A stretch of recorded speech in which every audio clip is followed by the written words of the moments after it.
Well, hello. My name is Jim Rudd, and I want to welcome you to the most recent episode of the Alliance Writers Collective podcast. I am joined today by Justin Thornton, one of the founding members of the Alliance Writers Collective. And Justin is currently a teaching pastor for Christ Chapel in the Dallas-Fort Worth area, and he teaches on the campus at TCU, Texas Christian University. This is part of a college outreach of Christ Chapel, which, not that it matters, is a non-alliance church, which is how we refer to all other churches. So he serves in that capacity. So a lot of time on the campus of TCU, ministering to college students. Justin, thank you for joining me this afternoon. And how are things going in Texas at TCU and in that area?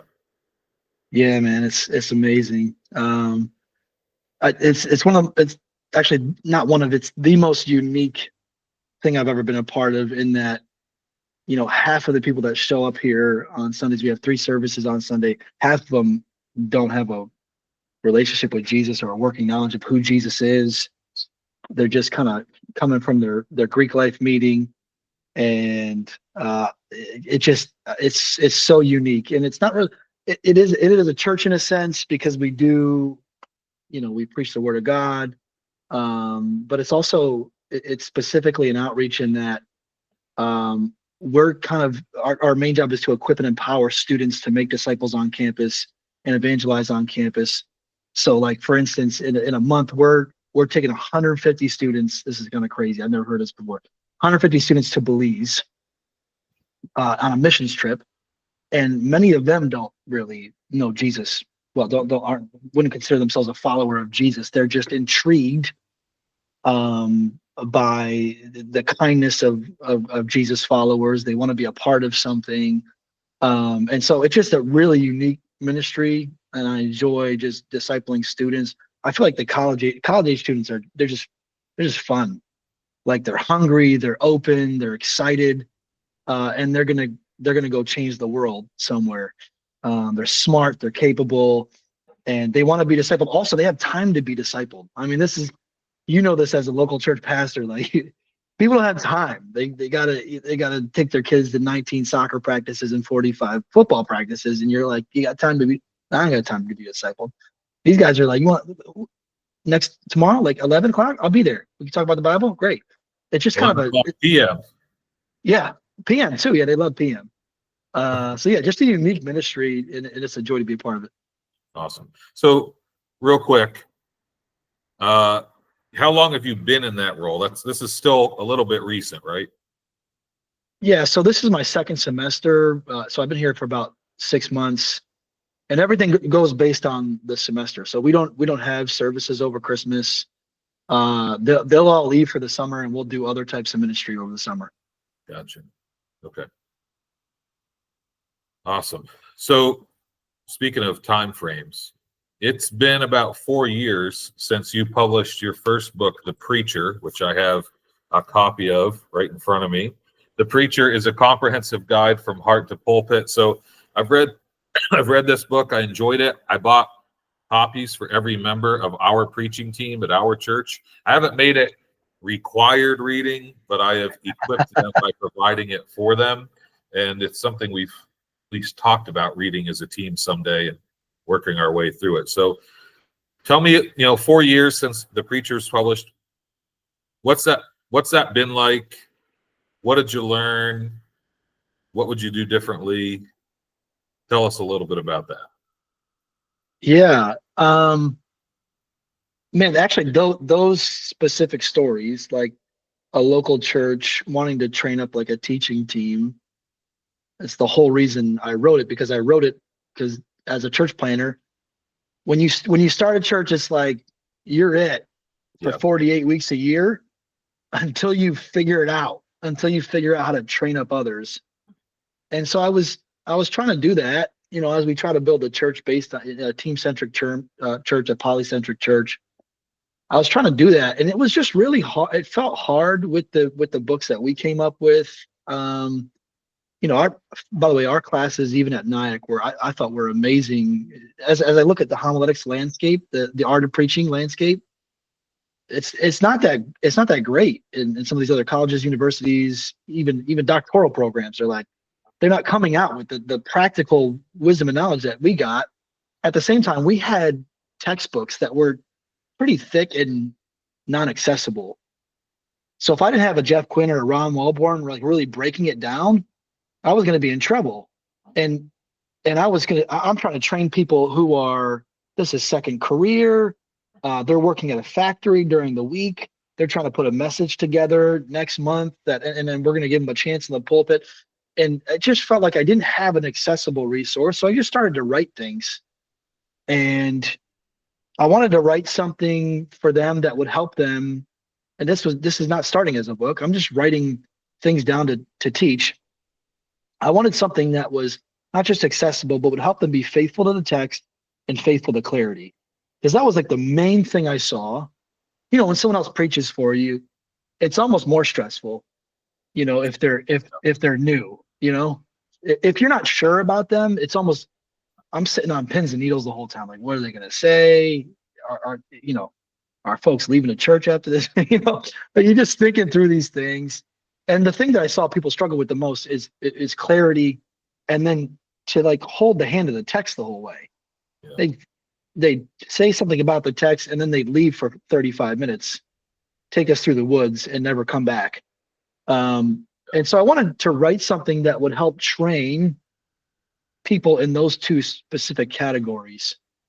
I fell in love with it, fell in love with teaching it, walking alongside people, training them up, watching a light bulb come on in their head, watching them leave somewhere and become a preacher, pastor. Like I just fell in love with that.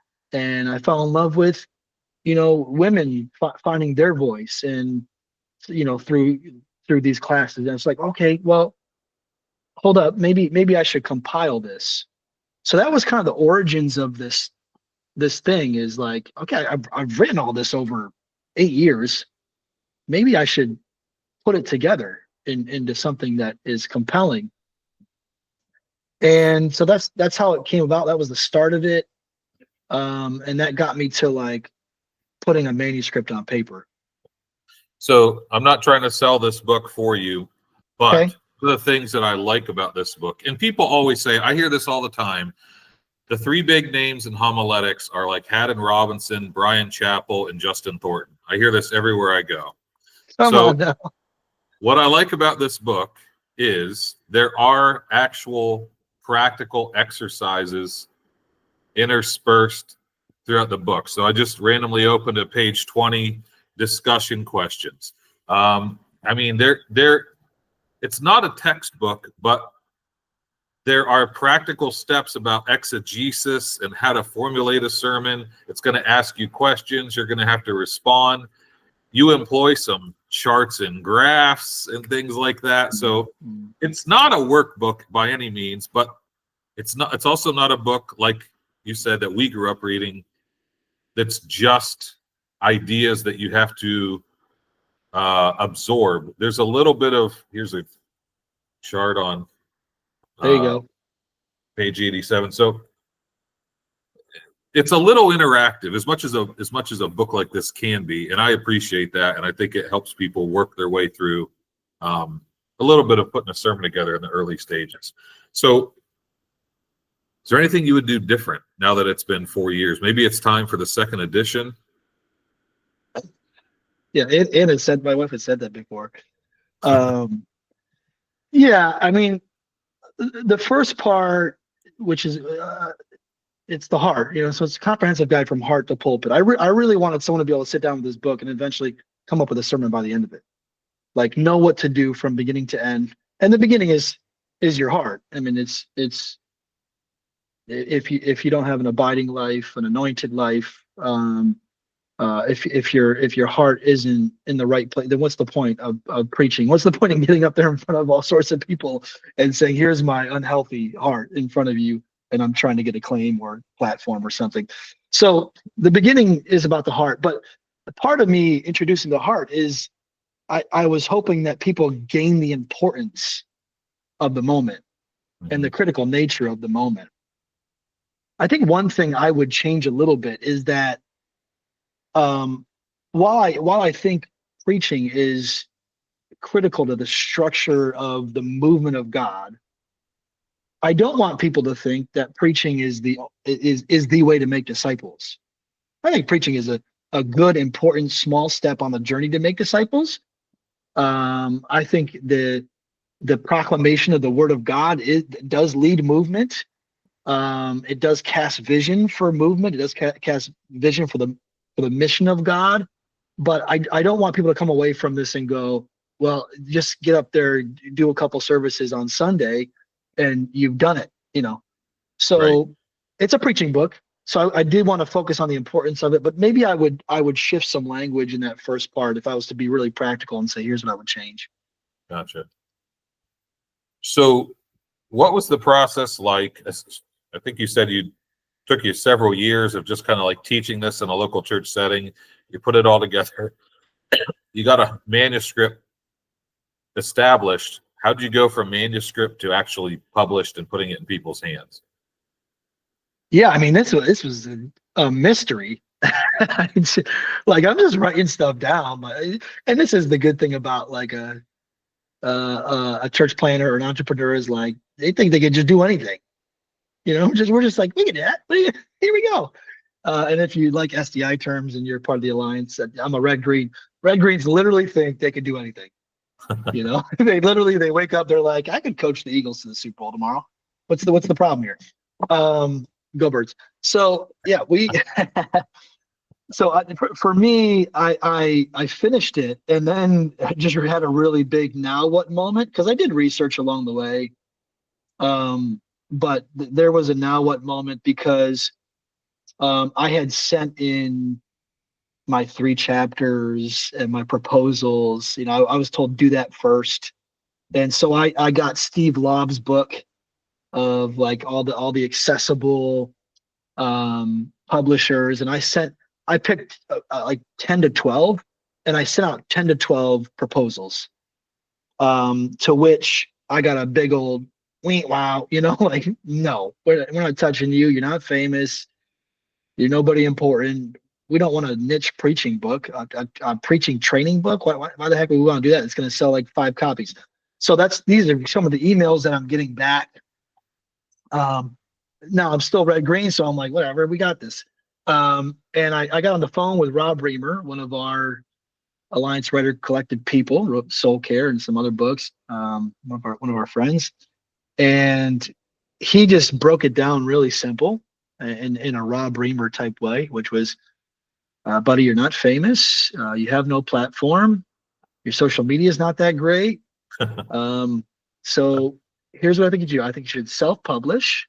I think you should get 100 copies out there and let God and people tell you if the book is good. Yeah. And then he pretty much hung up. That's pretty much, all right, 30 minutes is up. All right, I'm done. So that was the most helpful conversation that I could have possibly had.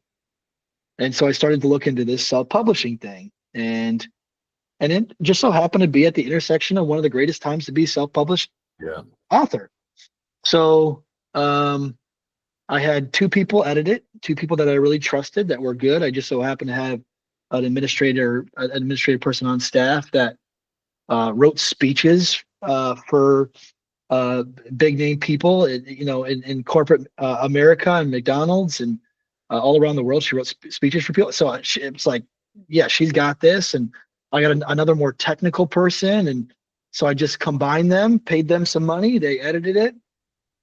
And then it came time to like I thought I was done. So like some of the authors that are listening to this, the new authors, we started to figure out how do we launch this thing. I got a launch team together. I was told about getting a launch team together. So I started to generate some excitement on Facebook, and I had my buddy do a video, and the video was it was dope. It was an amazing video. He did a great job. He made it look really good. And so I generate this excitement. I have a launch date, but I got to format this thing. I got to get this thing formatted like on time, because now I got this launch date. I got everybody excited about it. Everybody, meaning the 100 people that I know. They're excited about it. And I didn't realize what formatting was. I watched a YouTube video, and the lady's like, "It's easy. You do 1, 2, 3, 4, boom, you're done." I'm like, "I'll do this on a Saturday." All right. I got 4 kids, y'all. So Saturday's a big day for the family. I'm 6 hours in. And every time I touch one thing, something else goes away. And I'm freaking out because I have this fully edited version of something. I think it's the best version of something. And every time I touch something, everything else is ruined. And so I'm near in tears. And I remembered that I had this website called Fiverr, where you outsource any sort of artist thing to other artists. And so I'm 6 hours in on a Saturday. I finally go, let me get someone on Fiverr to do it. $27. This person does it in like 15 to 35 minutes and sends it back to me, and it's perfectly formatted. And so I just thought to myself, I have to tell my new writer friends this. Like, there's just ways, there's shortcuts that will be helpful to you. There's things like gather as much information as you can from people that have done it before. Hit us up on some Q&As, like gather as much information to save yourself headache, and because you just want to write the book and you want to edit the book with other people and you just want to launch the thing. And so it's important to gather as much information as you can. So that's kind of how it went from manuscript to launch. Gotcha. Awesome. If I can, you hit on something that is like I don't know, like a life message of mine, which is the idea of self-publishing. It does seem like it comes with this stigma, like, oh, self-published. But I want to name a few self-published authors: Socrates, John Calvin, Martin Luther, A.B. Simpson. The modern publishing world has not existed that long. The idea that someone would take your book and sell it and keep some of the money for themselves is kind of a new idea. I mean, that self-publishing is how most of human history has done publishing. And so, like I said, I published with the same people Socrates and A.B. Simpson did. A.B. Simpson just had to start his own publishing company because he was so prolific. So there is no stigma. It's a real way to do things, and good job. I don't know. We should be encouraging to use it. Well, if I could just go off that for a second, like I make the most possible money off this. I'm not rich off this, but I make the most possible money. Essentially, Amazon direct publishing. They don't need it. They print it as you buy it, and they take $2.37. It might have went up by now, maybe like $3.15, but that's all that they take. Now, in reality, the quality of the book is not as beefy and thick. It's not as, you grab the book, it's not like, wow, this is it's like, I got a book here. This is Eugene Peterson. This feels robust, and maybe it doesn't feel that robust, but you can continue to tweak and change. So I had someone I admire, his name is Ralph Moore. He started the Hope Chapel movement. He's the biggest somebody that's nobody I've ever met. Like, the Hope Chapel movement has 2,000 churches around the world, and nobody knows who Ralph Moore is, which is just kind of crazy. But he looked at my book and he said, yeah, make the font bigger, and even though you're not published, put a symbol on there. Yeah. And then it'll look better, and it'll be beefier. So you actually have I actually do have another edition that my name has changed a little bit at the top, so people can find me easier.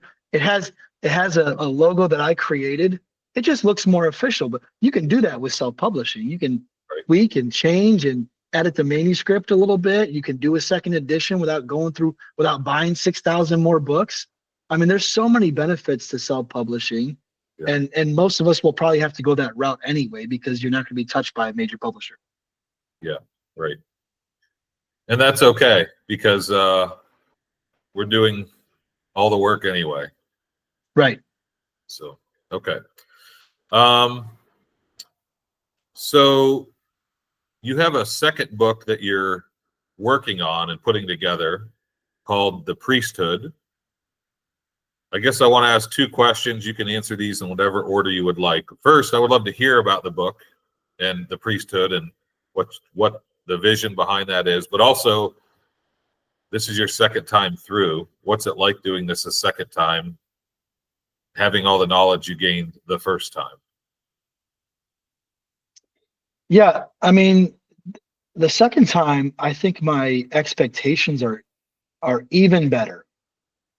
So the first time, I think my expectations were okay because I thought to myself, this is not going to sell 10,000 books.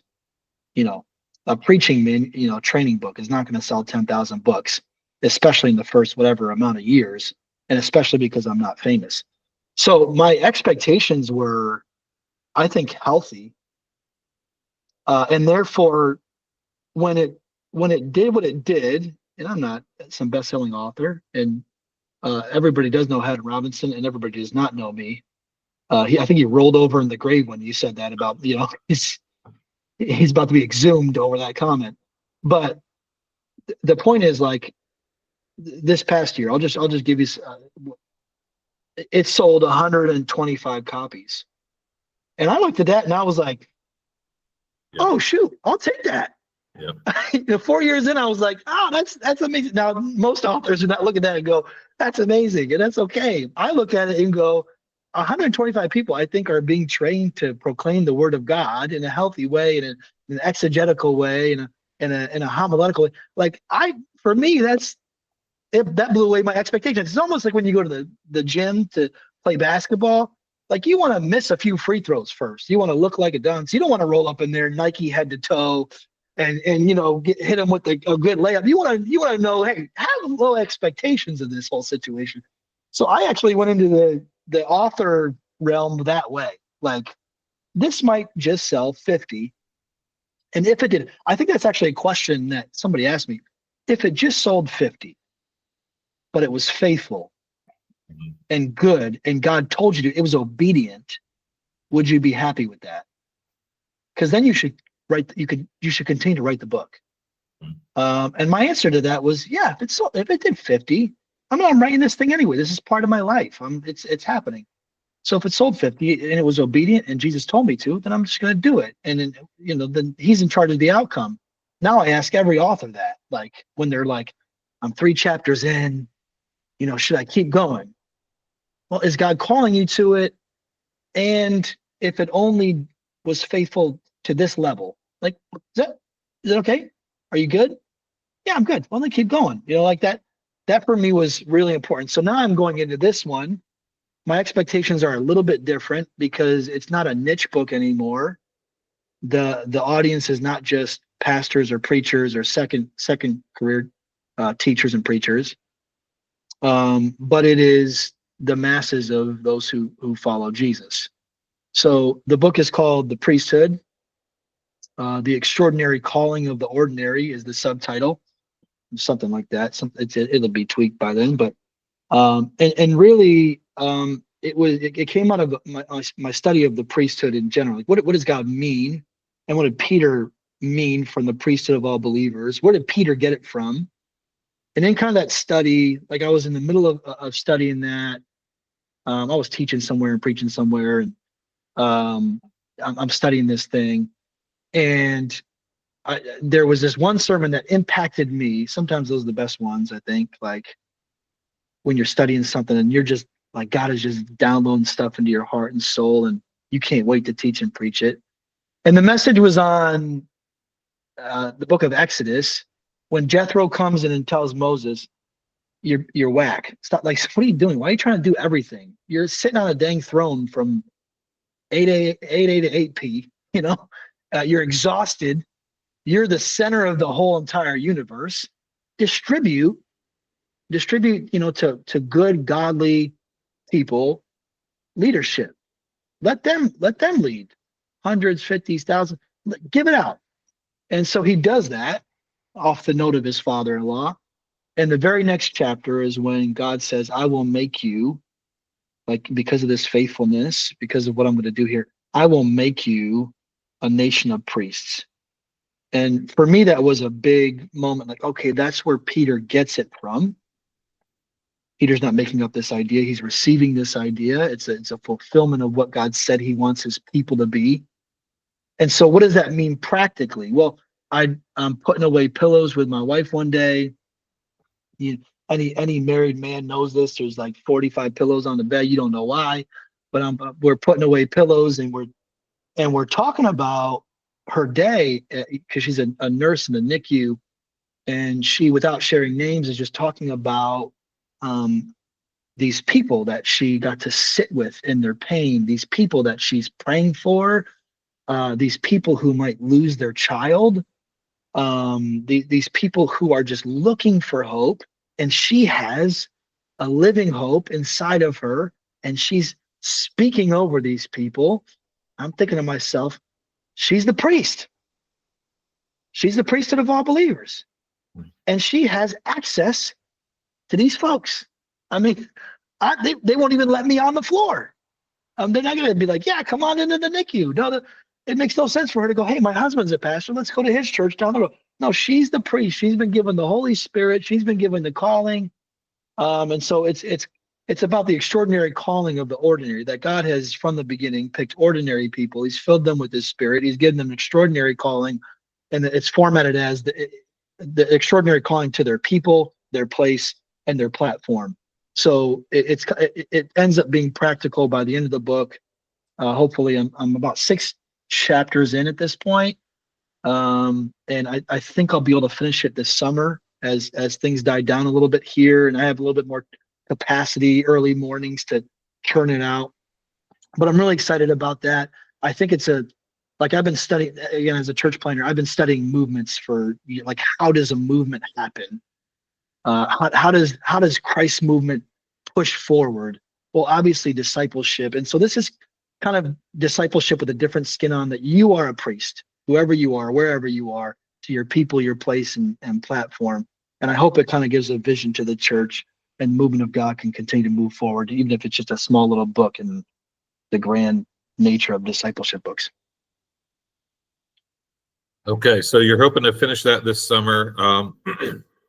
I guess if this question's redundant, don't spend much time on it. But Okay.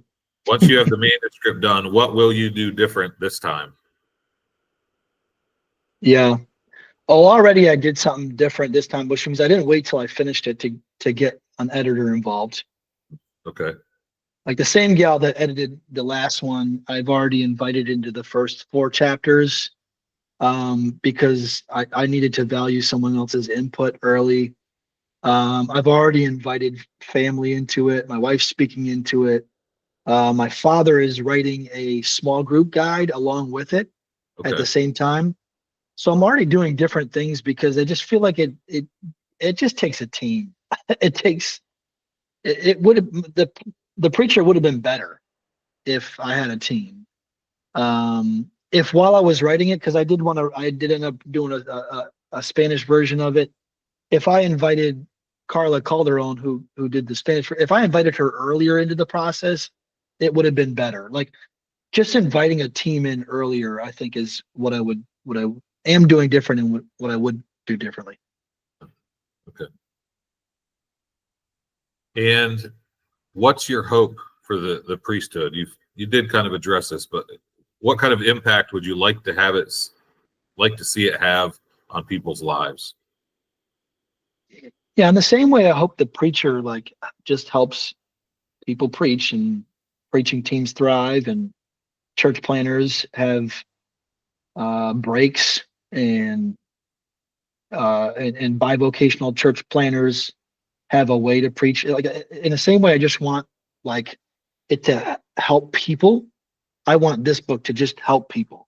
Yeah. I want them to know that God has called them. And there are plenty of books that will probably be better than this one on the same topic. But I want people to realize the calling that is placed on their life, the anointing that's placed on their life, the authority that God gives them, and the places that they're called to, that they don't have to go wherever to be. I mean, we talk about this all the time. They don't have to go to Africa to be a missionary. Africa probably needs to send more missionaries here at this point. They need to go right on their block. That's they're a priesthood over that block. They're the priest, and God has called them and put them there. And so I don't know, that for me is just a dream realized, that even if it helps, again, if this sells 50 to 150 copies a year, and that many people realize that they're called to their people, places, and platforms, then I'd be really happy and pleased. Awesome. So maybe along those same lines, you know that the Alliance Writers Collective is a community of people who either do write or have aspire to write, are learning to write. For the most part, we're all doing this not as a career and maybe more as a calling. Not that those two things are antithetical, but is there anything you want to give us to encourage those that might see this interview who are still in their writing journey and writing process and still learning and perfecting the craft? Yeah. I think one is, go easy on yourself. Because of what you just said, because this is not our main thing. I mean, I think you and I both, we were up early in the morning writing these things before we had our other ministry work to do, before we had our other 50-hour ministry work to do. We were just up early. We were up late. For me, I got 6 chapters into this thing and my whole life changed. And I moved to Texas, and there's just some life-changing things that happened, and I don't have time to do that right now. My capacity goes to being a teaching pastor here, and I can't write a manuscript every week for a message and then also write at 5 a.m. I'm up with babies, and so just have grace for yourself. Just be faithful. Mm-hmm. This is just a faithful endeavor. It's not a famous endeavor. It's a faithful endeavor. Mm-hmm. It's an obedient endeavor. It's not an outcome endeavor. Mm-hmm. So just have grace for yourself. Be faithful. Be obedient. If it takes you 6 years to finish a book, okay. If you're struggling with, I don't know how to make this thing known, and I'm not really a social media person, great. Welcome to the club. Have grace for yourself. We're all in the same thing. None of us want to be on social media peddling our stuff. Let's just do it together. Have grace for yourself. Hopefully that's helpful to you, because I know for me the journey was, if I didn't have a passion for the content, and if I didn't have grace for myself, and if I didn't think it was an obedience adventure, I don't think I would do it. I just don't think I would. So if you fit in those categories, have grace for yourself and just keep working. And also, I would encourage you, I know we're not putting out 15 podcasts a month here, and that's because of pretty much all the stuff I just said. We're just figuring this out as we do ministry and as we are writing on the side.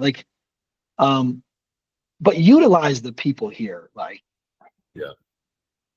mean, again, Rob Bremer was probably the most important conversation. Some of the most important conversations, critical conversations you will have, are with the community of God's people who are just trying to write too. So utilize people. Reach out to us. Text us. Hey, I'm stuck. I need help. I don't know who's going to edit my book. I don't know what to do about cover art. I don't know how to start the self-publish. Reach out to us. We got you. Even if we don't have time to get you, we know somebody who's got you.